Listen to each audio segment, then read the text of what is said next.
Analysis machine? I think it's time that we spread the word about some of the amazing female characters that are out there. Understood. Do you have a title card suggestion? Give me something classic that'll hit people in the nostalgia. Retrieving request.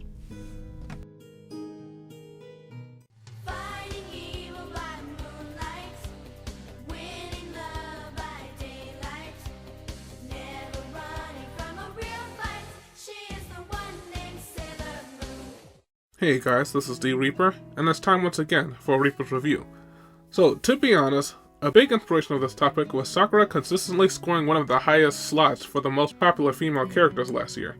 Now, if you're familiar with this channel, then you're probably already aware that Reaper is much more forgiving to Sakura than many that acknowledge her flaws. For details on that, I'll have the analysis machine leave a link to our character analysis on Sakura, somewhere around here. As Sakura is quite a polarizing character, I do believe she's overhated, but also I think she's highly overrated. Personally, I wouldn't even give her a top 3 female slot in her home anime. It'd probably be one of them.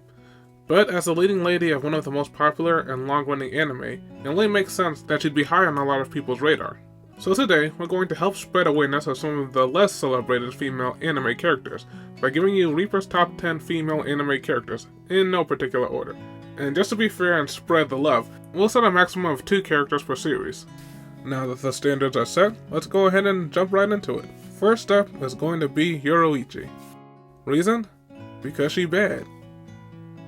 What, you want more? Alright, I guess that's fair. Yoruichi is one of the most distinguished characters in Bleach.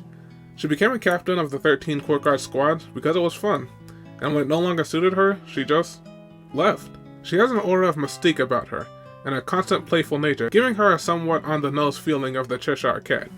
Even in the middle of a battle against an opponent on her level or stronger, she's still casually making jokes and fooling around, like the whole affair is a game of cat and mouse. She has a cool fighting style, interesting powers, and stays relevant for the duration of the series. I'm always glad to see more of Yoruichi, and not just because she's a beauty. When Yoruichi is on screen, it's usually going to be a good time. I doubt any informed anime enthusiast this decade will be surprised to find Freerun on a list praising great female characters. The anime is one of the most well-written, creative, and refreshing animes I've seen in a while, and the star of the show, as well as its namesake, stands out even amidst a brilliant cast of great characters. Freerun is an elf over 1,000 years old, and she's absolutely adorable in the best way. The balance of Freerun being both a wise sage and a brooding child is done so excellently. The show does a great job depicting the lack of agency that befits a race with such longevity, as well as the results that the time and dedication one could pour into perfecting their craft for millennia can produce.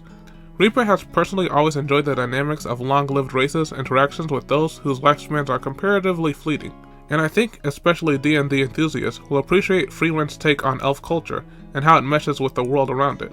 All in all, it's an absolute treasure to follow Freerun as she discovers what are the most important things in life, while she grapples with concepts that she neglected in her own long life, such as purpose and love. And she's a great example that in life, no matter how long you live, and regardless of how much knowledge you obtain, there'll always be more to learn and new horizons to see.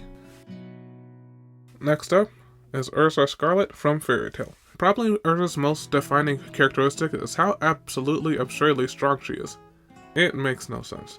And truly, by series end, her strength is shark-jumpingly stupid. And though it might be simple to dismiss Ursa as a stable series powerhouse and leave it at that, there's so much more to this amazing character than brute force. When we see her tragic backstory fairly early in the series, we get a good look at Ursa's childhood, or lack thereof, and can see what shaped her into a strict and guarded, while simultaneously socially awkward and somewhat oblivious person she is. You probably wouldn't expect someone as serious as Ursa tends to be to get so excited at the prospect of wearing something cute, or to be beside herself with excitement at the idea of going on her very first picnic. Ursa is kind of a walking contradiction. That's why it's so fun to see her even doing the most random things, like when she sent a letter as an olive branch to a rival guild, with all the confidence of a learned scholar, only for it to be revealed that the letter was little more than barely legible scribbles, with doodles to substitute for several words. But even this act is a big indicator for Ursa's personality. For someone so good at fighting, Ursa seems to spend much more time breaking up fights and pursuing peaceful approaches. That's because, in spite of her overwhelming battle prowess, Ursa hates violence, and usually only takes up her sword due to her strong sense of justice, or for the sake of her guildmates. And truly, it seems like the only thing that can match her strength is the love that she has for her friends. Next, we'll talk about Saber. Saber from Fate Zero. The Saber from Fate Zero strictly contained within the Fate Zero route of the animation adaptation by Gen Urobuchi. You might need to peel off several layers of a series that has way too many sequels, prequels, spin-offs, alternate timelines, and adaptations, but somewhere in that tangled web, you'll find some of the best written anime out there. Saber is an alternate version of the mythical King Arthur. She conducts herself with all the dignity, chivalry, and honor you'd expect for someone dubbed the King of Knights, which means she would naturally clash with her distant master and partner, Kiritsugu Emiya, who's something of an anti-hero who dumped so much grey paint on his morals, it's hard to find the line of what's right and what's wrong. As platitudes of servants and masters clash through the duration of the Holy Grail War, it's interesting to see how Saber shoulders the burdens of those ideals, in this cautionary tale that even a noble pursuit can lead to destruction without restraint. Next up is Momo Hayase is an absolute treasure. She's such a fun character in a strange and interesting world where mannequins come to life at night, and the MacGuffins are a 15-year-old's family jewels. Right off the bat, we see that Momo is such a good person. Even when she's smack dab in the middle of having a terrible day, she still goes way out of her way to assist someone who's getting picked on, and when she finds out her actions indirectly cause Sekio, I'm making a new rule. You're never to say your name again. When she finds out her actions indirectly cause Okarun lasting damage, she takes it upon herself to do whatever it takes to resolve the problem. Honestly, sometimes she seems more motivated to fix Okarun up than he is. I like how Momo really takes the lead in moving their relationship forward, knowing that she can't expect her socially inept partner to lead the charge. And this does mean she has to cut through awkwardness and what could easily be perceived as a lack of effort, which she does with extreme patience, especially considering how she can be when someone makes her mad. Hey, Okarun!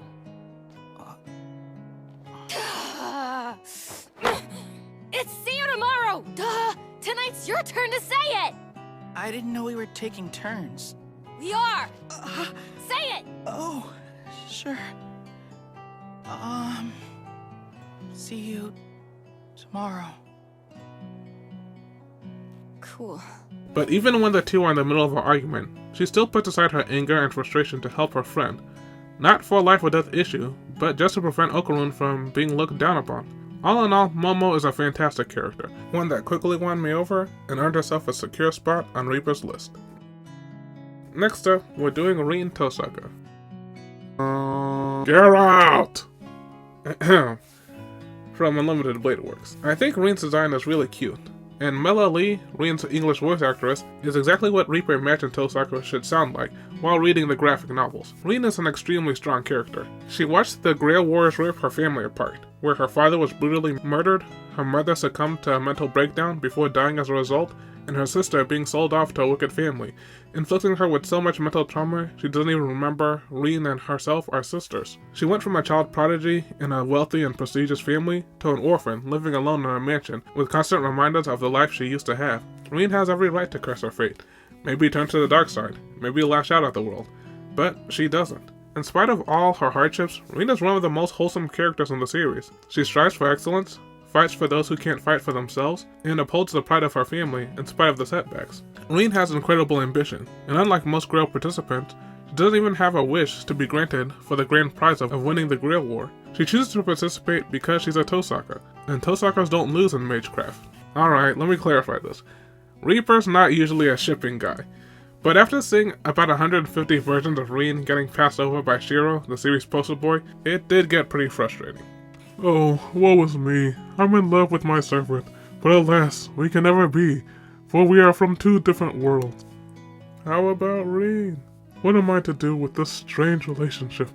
She is my teacher after all. It just wouldn't be appropriate. What about Tosaka though? Would it really be so bad if I entertained this borderline ancestral relationship with my little sister? It's not like we're related by blood or anything. Rin Tosaka is right there! So when they actually did become a thing, I was so excited I didn't even realize I was on the shipper's ship. But you know what? I'm not even mad about it. I'm glad Rin gets a nice slice of happiness. She definitely deserves it. Next up is Mikasa. No, not that Mikasa. Makoto Mikasa, from a certain scientific railgun. Mikasa started off as a major supporting character, but I must say, when she became the star of her own series, Reaper ended up liking this character far more than initially thought. In a world where might makes right, you'd think that the third ranked strongest in a metropolis would be pretty cocky, but it's far more likely to find Mikasa downplaying her ability, and the entire ranking system in general. While most of the higher ranked individuals in Academy City are sociopaths or downright psychotic killers, obsessed with amassing more strength, prestige, power, or status, Mikasa is much more interested in living the life of a typical junior high school girl. Misaka has no tolerance for corruption, which is a huge statement to her character, as the corruption usually favors the strong, and as she's definitely the strong subclass, it would not only be easier, but extremely beneficial for her to just sit on her haunches and let the good times roll. But when she catches wind of a scheme, she has no problem taking matters into her own hands. And speaking of which, she's got hands. Electricity manipulation is a very versatile ability, and when you combine that with Misaka's super brain, then she gets pretty ridiculous. Like scaling a building using static cling, or detecting enemies with electromagnetic pulses. She can paralyze people by boosting her natural electric current, or hack machines by directing their internal flow for their electricity. But all that's small potatoes. If you want to see the upper skill of Mikasa's ability, what about how she can boost her electrical aura till it gets so dense she can punch out a kaiju-sized mech? Or the fact that she can take out half a city block with a quarter using her signature railgun. Seriously, Mikasa's fights are insane. Misaka secretly battles the underworld of Academy City without flinching. It's nothing compared to people finding out how much she adores Gekuda. After all, she's too old for such childish things. But I'm not gonna lie, it's kind of endearing. Up next, Nico Robin, aka the Devil Child. When Robin initially joined the crew, I'll admit, I was side-eyeing her like Zoro. Unlike other mishap-turned-crewmate situations, Robin was quite different. She may not have been as evil as the arc's big bad, but she was still his willing right-hand lady, and it certainly seemed like she was up to something. And that may have been true, but as time went on, Robin began to change, as we see her facade of friendliness become genuine. And furthermore, as we learn about Robin, it makes sense that the child constantly being used by others, and that brought doom upon every house she visited, would become closed off from others and become something of a user herself. But as the Straw Hat's genuine kindness begins to melt the iron wall Robin built around her heart, I couldn't help falling in love with this character, as we see hope growing in a woman that abandoned all hope long ago, and watching as she learned to genuinely laugh and smile again. And Reaper supposes it doesn't hurt that she's a sexy, classy lady. Okay, now we're ready for Attack on Titan.